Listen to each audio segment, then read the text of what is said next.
जो भूमाफिया करोड़ों अरबों कमा रहा है, और सरकारी जमीनों को जिस तरह वो निगल रहा है, कौन रखवाली करेगा? आपकी बताओ मुझे भूमाफिया से। बीजेपी मौन है, बीजेपी 20 आदमियों को ज्ञापन नहीं दे सकती। राजस्थान में बीजेपी ने एक आंदोलन नहीं किया। अब देखिए भारतीय जनता पार्टी के रथ निकले अलग अलग, जिस तरह महाभारत में निकलते थे अलग अलग रथों में योद्धा होते थे। रथ में कितने योद्धा है? कोई दिल्ली से आ रहा है, कोई हिमाचल से आ रहा है, अरे कोई स्वयंवर थोड़े हो रहा है राजस्थान के अंदर। ये बताओ बारात तो है, दूल्हा कौन है? तुम्हारा तोरण कौन मारेगा? एक आदमी तो बताओ दूल्हा कौन है राजस्थान में? बीजेपी का तो दूल्हा ही नहीं है। और कांग्रेस एक भाग रहा है, एक पीछे खेच रहा है। एक रिपीट करूंगा, दूसरा रस्सा डाल के बैठा है, करने नहीं दूंगा, मैं बढ़ूंगा, तीसरा बढ़ूंगा, इसी में लगे रह गए। मुख्यमंत्री कैसे बने? गहलोत कार्यकाल कैसा पूरा करें? वो तो अचंभा हुआ। अभी 3 घंटे पहले पढ़ा कि 3 दिन और बना दिए। अरे कैसे बना सकते हो? 3 दिन बाद तो आचार संहिता लग रही है। ये क्यों लोगों को बेवकूफ बना रहे हो? आप बताओ। तो जब 3 बनाए तो भीड़माल को और बना देते, तो 3 बनाए तो 20 जगह और आंदोलन चल रहे, 20 बनाते तो घोषणाएं तो करनी थी। घोषणा तो मोदी जी ने इतनी कर दी, 15 लाख रुपए खाते में आएंगे, हर घर में ये होगा वो होगा। हो गया क्या? अब मुझे बताओ, पहले कांग्रेस पार्टी की जब सरकारें थी तो मोदी जी वोट मांगते थे, मैं भी एनडीए में इनके साथ था। ये वोट मांगते थे कि हम जब आएंगे तो कोई सैनिक सेना की तरफ देख नहीं पाएगा। ये सुनते थे कि नहीं सुनते थे आप लोग? आप सेना की तरफ देखने की बात मत करो। कांग्रेस राज में जितने सैनिकों ने शहादत दी, उससे 1.5 से 2 गुना शहादत भारतीय जनता पार्टी के राज में हमारे सैनिक शहादत दे रहे हैं। बॉडी आती है, हम जय जयकार भी करते हैं, सही बात है, लेकिन सैनिक तो जा रहे हैं कि नहीं जा रहे हैं, इस बात की चिंता भी हमें करनी होगी। और क्यों जा रहे हैं? क्योंकि हमारा फेलियर सिस्टम है। कभी चाइना जूते मारता हमारे बॉर्डर पे, मैं तो देखता हूँ, एक ठोकता है, ठोक के आ जाता है अंदर की तरफ। किरणों को कहते हैं हमने भारत को ये किया वो किया, बातें करने में, छापने में। और मोदी जी के खिलाफ कोई बोलो, ईडी चली जाएगी। और जैसे ईडी सीबीआई जाती है, बेचारे हाथों हाथ बीजेपी ज्वाइन करते हैं और सुबह कपड़े पहन के तैयार होकर नारे साथ ही खड़ा हो जाता है। तो ईडी सीबीआई कहाँ गई बताओ मुझे? तो भाइयों ये हालात है देश की। और प्रदेश के हालात आप देखें, मुख्यमंत्री जी के साथ रहने वाले 1 दर्जन मंत्री और विधायक, जिन पर हत्या, लूट और बलात्कार के आरोप है, लेकिन एक को भी नहीं हटाया। बोला नहीं हटाऊंगा। बोले क्यों नहीं हटाओगे? इन्होंने मेरी सरकार बचाई थी, एक ही बात करते। और एक बात और कह दी उन्होंने, आदमी कभी न कभी अपने मन की बात कहता रह नहीं सकता, इंसान की प्रवृत्ति है। जो 2009 में मैं कहता था गहलोत वसुंधरा मिले, वो गहलोत ने खुद बोला कि वसुंधरा ने मेरी सरकार बचाई। ये बोल दिया, आपने सुना था सब लोगों ने। तो जब वो कह रहा वसुंधरा ने मेरी सरकार बचाई, तो कांग्रेस बीजेपी एक है। आप देखिए बीजेपी कितने नेताओं को जेल में डाल दिया, और बीजेपी ने कांग्रेस के कितने नेताओं को जेल में डाला। मुझे ले आओ सरकार के अंदर, मैं विश्वास दिलाता हूँ कि 1 दर्जन से ज्यादा नेताओं को 24 घंटे के भीतर सलाखों के पीछे डाल दूंगा। लेकिन कब डालूंगा? सरकार में आऊंगा। सरकार में नहीं आऊंगा तो जेल खुद नहीं जा रहा हूँ। कम बात है कि मुझे जेल में डालने के लिए कैसे घूम रहे लोग, पता है आपको? कि कहीं अनुमान चूक करे और इसको पकड़े और उसको जेल में डाले। लेकिन आप ईश्वर की कृपा है, न ईडी सीबीआई का मुझे डर है, न राजस्थान के एजेंसियों का। क्योंकि मैं तो आपकी तरफ बिल्कुल वो हूँ जो आप लोग हो, जिसको पता ही नहीं। इसलिए ईश्वर की कृपा इस राजस्थान में जिन इलाकों के अंदर मैं गया, जहाँ लोग, भरतपुर का इलाका मैंने देखा, जहाँ लोग 15 मिनट वेट नहीं करते किसी का। भरतपुर के राजा मजबूत राजा थे, 8-8 घंटे इंतजार करते हैं। वो इसलिए करते हैं कि हमारे लिए कोई लड़ाई लड़ रहा है इस देश के अंदर। इस देश में हर समुदाय, हर वर्ग की लड़ाई लड़ी, शेड्यूल कास्ट से लेके, शेड्यूल ट्राइब से लेके, ओबीसी से लेके। और मैंने ये भी कहा कि किसी ब्राह्मण बनिया राजपूत का बेटा भी, अगर वो आर्थिक आधार पर गरीब है, ब्राह्मण राजपूत बनिया, उसके बेटे को भी आरक्षण का हक मिलना चाहिए।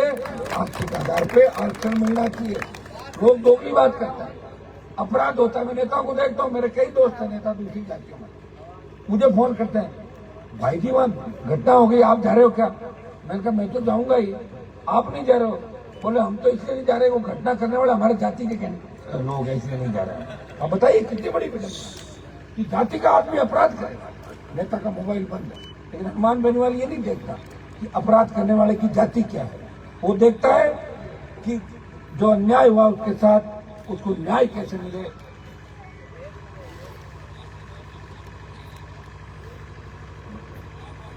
और न्याय दिलाने के लिए अगर मुझे मेरे समाज के लोगों को भी सलाखों को पीछे डलवाना पड़ा तो मैं पीछे नहीं हटा।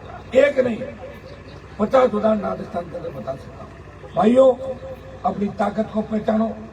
जब देश आजाद हुआ था उस समय लोग अगर ये सोच रहे थे कि ये राजपूत है, ये जाट है, ये पटेल है, ये गुजर है, ये मीणा है, तो फिर देश आजाद कैसे होता बताओ मुझे। ये हिंदू है, मुसलमान है, सबने कहा अंग्रेजों को भगाओ और भारत को आजादी दिलाओ। बहुत बड़ी लड़ाई, आजादी की लड़ाई लोगों ने करी थी। अब राजस्थान बर्बाद हो रहा है, पेपर लीक हो रहे हैं, जिस तरह लूट, हत्या, बलात्कार, अपहरण की घटनाएं हो रही है, कोई सुरक्षित नहीं राजस्थान के अंदर। आप देखिए बहन, बेटी, अबला किस तरह पुकार कर रही है कि बचाओ हमें। कौन बचाएगा बताओ मुझे। अब कोई लोक देवता नहीं आएगा बचाने के लिए। जयकारे जरूर हम लगाते हैं, कहते हैं ये वीरों की धरती, सुरों की धरती। अरे वो वीर सूर कहाँ चले गए भाई, मुझे बताओ तो सही। उनके दर्शन तो कराओ। मैं अकेला ही लड़ रहा हूँ राजस्थान के 20 साल से।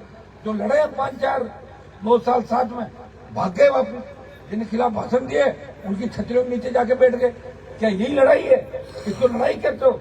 लड़ाई तो यह है जो हनुमान बेनीवाल राजस्थान के अंदर लड़े। लड़ाई के अंदर हार जीत का पता नहीं चलता, लेकिन ये चीज इतिहास के अंदर जरूर कही जाएगी कि हनुमान बेनीवाल ने राजस्थान के अंदर बड़ी लड़ाई लड़ी थी। उस समय बेचारी का साथ किसी ने नहीं दिया। अगर साथ देते तो सत्ता के अंदर होता। मैं सर्व समाज से मैं अपील करता हूँ कि जिस तरह अंग्रेजों को भगाया था उसी तरह कांग्रेस और भारतीय जनता पार्टी को इस नारे के साथ कांग्रेस भगाओ, भाजपा भगाओ और राजस्थान बचाओ, इस नारे के साथ अगर चलोगे तो निश्चित कि मैं ताकतवर लोगों को आगे लाऊंगा। मैं हर जाति का विधायक, मंत्री, मेरी इच्छा है कि जिस जाति का प्रतिनिधित्व कमजोर होता है, जिन जातियों के विधायक नहीं होते, जिन जातियों के सांसद नहीं होते, जिन जातियों के मंत्री अधिकारी नहीं होते, उन जातियों को शोषण होता है। ये मैं चाहता हूँ हर उस जाति जिसका बाहुल्य, हर उस जाति जो पीड़ित शोषित है, हर उस जाति जिसकी संख्या चाहे कम भी हो, उनके विधायक सांसद भी बनने चाहिए और चक्रीय प्रणाली से होने चाहिए। हारते रहने चाहिए, जीते रहने चाहिए, ताकि कोई गुंडागर्दी, बदमाशी नहीं करे। तो मैं इस सोच का व्यक्ति हूँ। और के अंदर मैं चाहता हूँ कि मजबूत व्यक्ति विधायक बन के जाए, इतना ही चाहता हूँ। वो RLP चिन्ह पे बन के जाए तो मेरी भी ताकत बढ़ जाएगी। तो आपको विधायक तो बनाना ही है। वोट तो दे ही रहे हो 70 साल, कभी इसको दिया कभी उसको दिया। जिनको वोट दिया उनसे राजी आप नहीं हो। देने के बाद ही के तो यार काम ठीक नहीं करा। तो ये पार्टी खुद की पार्टी है आपकी, इस पार्टी को इस बार वोट दे दो। वोट की अपील करने आपका भाई आया है और मैं कोई ऐसे ही वोट नहीं मांग रहा हूँ। मैंने लड़ाई लड़ी इस प्रदेश के लिए, इस देश के लिए, हर जगह लड़ाई लड़ी है, हर जगह आपका साथ दिया है। सत्ता छोड़ के सड़क पाया हूँ। जिस तरह भगत सिंह ने देश की आजादी की लड़ाई के अंदर जब उसको कहा कि भगत सिंह जी आपको क्या मिलेगा, आपको तो फांसी हो जाएगी, उसने कहा कि मुझे बेशक फांसी हो जाए, मुझे पता है कि राज मुझे नहीं मिलेगा और मैं अंग्रेजों से लड़ूंगा तो फांसी में चढ़ जाऊंगा, लेकिन भारत माता गुलामी की बेड़ी से मुक्त हो जाएगी। हनुमान बेनीवाल के विचार इस राजस्थान की राजनीति में इसी तरह चलेंगे। प्रत्येक नौजवान, चाहे वो ट्राइबल बेल्ट के अंदर है, चाहे वो किसी भी जाति के अंदर है, वो एक बात जरूर करता है कि नेता हो तो हनुमान जी जैसा, तो हर व्यक्ति की मदद करता है। वो जाति पूछ के काम नहीं करता, टेलीफोन उठाता है और कहता है कि इसका काम करो, ये मदद मांगने के लिए आया। मेरे पास जो भी आया, अगर रोता हुआ आता है मेरे घर पे, वो हंसता हुआ निकलता है। ये मैं प्रयास करता हूँ। मैं ये नहीं कर सकता कि मैं बारिश करवा दूंगा, मैं ये करा दूंगा वो, लेकिन प्रयास है मेरा, प्रयास मैं करता हूँ और उसी का परिणाम है कि आप दोनों आप लोगों को आशीर्वाद भी दे रहे हो। यहाँ की जो प्रमुख समस्या, एक आप बता रहे थे, बता दिए जवाई बांध के अंदर जो और जालोर को लेकर बीच में बड़ा आंदोलन भी आप लोगों को थे। सरकार ने आपको आमने सामने किसानों को 2 गुटों में बांट दिया था।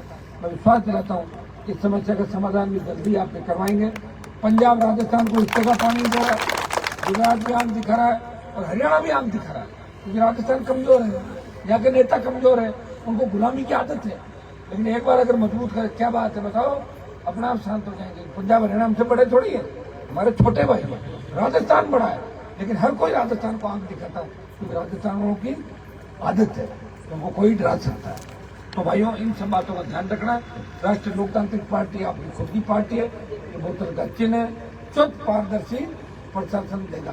देखिए, बोतल का चिन्ह भी नहीं छुआ है लोगों को। मैं 18 में बोतल लाया, 19 में मेरी बोतल छीनी कांग्रेस बीजेपी ने मिलकर। मैं टायर पाया, 24 भाजपा वालों को लाद के और मैं दिल्ली फटकाया इनको। वापिस बोतल लाया। आप बताओ, फिर बोतल लाकर आपने घूम रहा हूँ मैं तो सबका प्रचार किया, छोड़ा दे। मुझे कह रहे गठबंधन से, अरे मैंने कहा छोड़ो तुम्हारा गठबंधन, वापिस उसी चीज के आऊंगा। मुझे बड़ा मजा आता है, मुझे कोई चुनौती दे और मैं मुकाबला करूं, तो मुकाबला करने के लिए तो पैदा हुआ।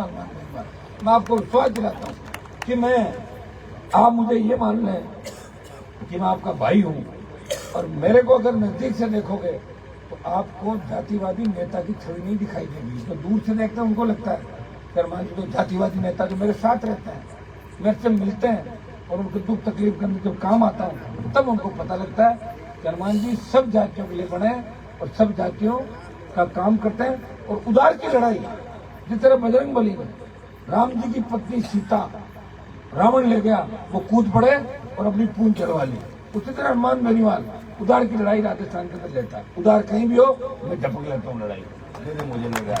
बाकी नेताओं में दम नहीं है, तो मैं लड़ रहा हूँ आपके लिए। एक आदर्श जो कोऑपरेटिव सोसाइटी का बड़ा घोटाला मेरे साथ जो लोकसभा के अंदर एक बार मैंने इसका नाम लिया था, क्या आदर्श वाले का, मैं दोबारा आपको विश्वास दिलाता हूँ कि अगर मैं सरकार में आ गया तो जितने भी कपड़े घोटाले हैं मैं सारे पैसे वापस दिला दूंगा। उसके लिए सरकार के बिना नहीं हो सकता।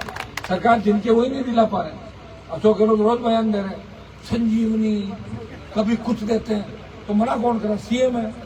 अगर सही बात है वसूल लो और सही नहीं है तो आरोप मत लगाओ, वही बात है। सही बात अगर है, मुख्यमंत्री को कौन मना कर रहा है, पूरी फोर्स उसके पास है, 2 मिनट में लाया पैसा निकलवाया। और नहीं है तो सीएम को गलत बात नहीं कही भाई। इतने घोटाले राजस्थान के अंदर हुए, गिराने लग जाओ तो सुबह से शाम हो जाए। मोदी ने कहा था कि सारा काला धन वापिस ले आऊंगा, आगे क्या काला धन वापिस, नोटबंदी करके पता नहीं क्या नोटों की अदला बदली देश के अंदर, पता ही नहीं चला। जो दिखते थे पैसे वालों गरीब हो गए और गरीब दिखते थे वो पैसे वालों, पता ही नहीं चला क्या सिस्टम अंदर हुआ। और अभी मैं आपको विश्वास दिलाता हूँ कि अगर इसी तरह आप चलते रहे, मजबूत जनप्रतिनिधि आपने नहीं बनाया, आपके सांसद तीसरी बार है ना यहाँ पे, तीसरी बार तो काम तो खूब करता हूँ।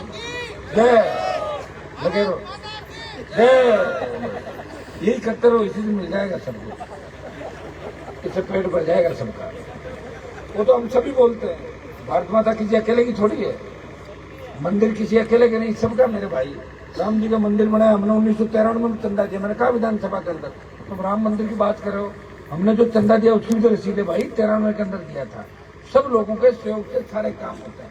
कई लोगों को जय बोलने के लिए छोड़ दिया जाए, वो जय ही बोलते रहते हैं, काम नहीं होता। काम कैसे हो, टोल नाके में टोल के बिना गाड़ी निकाल के दिखाओ तब मानू कि जय करो। आप टोल पे निकालो, टोल वाले जूते मारते नहीं मारते, दम नहीं। मंत्रियों को पीटते टोल वाले, विधायकों को पीटते, नहीं है दम भाई। बीजेपी में दम नहीं राजस्थान के अंदर। 5.25 साल के अंदर भारतीय जनता पार्टी वाले किसी के लिए पानी का टैंकर भी नहीं डलवा सके, प्यासे को पानी नहीं पिला सके राजस्थान। ये तो मैं हूँ, जब कांग्रेस के खिलाफ भी लड़ता हूँ और दिल्ली में जवान किसान के लिए लड़ता हूँ।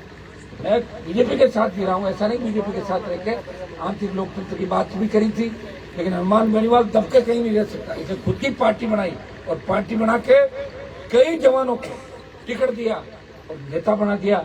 अब आप देखिए 23 के अंदर कईयों की छुट्टी और हो जाएगी, और जो मेरी सभाओं में जैसे जैसे जयकारे लगाएगा उसके वैसे वैसे ऑपरेशन राजस्थान में करता जाऊंगा। ये भी तय कागज लिखता जाऊंगा, लगा तो मैं आप सबको और की इस ऐतिहासिक कार्यक्रम के लिए शायद और में मैं दिन में एक बार निकला, ये मेरा पहली सभा है, धन्यवाद आपको दूंगा। और हमेशा और खींवसर जालोर कोई अंतर हमारे बीच में, मारवाड़ के लोग हैं, हमारी संस्कृति एक है, रीति नीति एक है, हम घुल मिल जाते हैं आपस में, इसलिए मारवाड़ियों का बड़ा सम्मान देश के अंदर है। जहाँ नहीं पहुंचे बैलगाड़ी वहाँ पहुंचे मारवाड़ी, ये कहावत भी देश के अंदर चलती है। आप सबको धन्यवाद।